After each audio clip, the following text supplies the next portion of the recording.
Hello friends. Sunday evening shopping போகலாமேன்ட்டு பெரிய market போயிருந்தோம்.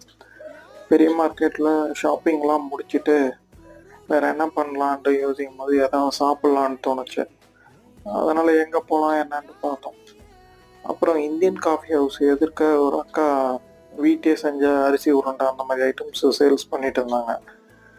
நான் எப்படி இருக்குன்னு ட்ரை பண்ணலாமேன்ட்டு ஒரே ஒரு பேக்கெட் மட்டும் வாங்கி சாப்பிட்டோம். சும்மா சொல்லக்கூடாது, நல்லாவே இருந்தது.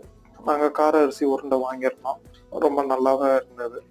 நானும் என் ஃப்ரெண்டும் அதை வாங்கி சாப்பிட்டுட்டு அவனும் சாப்பிட்டது ஒரு மாதிரியா இருக்குன்ட்டு சொன்னான். ஸோ அதனால் பக்கத்துலேயே லெமன் சோடா போட்டாங்க. அவங்கக்கிட்ட போயிட்டு லெமன் சோடா சொல்லிட்டோம். லெமன் சோடா எப்பயும் யூஸ்வலாக ஒரே மாதிரி ட்ரை பண்ணாமல் டிஃப்ரெண்ட்டாக இருக்கட்டுமேட்டு சாட் மசாலா போட்டு கேட்டோம். அவரும் சாட் மசாலா போட்டு கொடுத்தாரு. அதையும் குடித்தோம். அதுவும் நல்லாவே இருந்தது.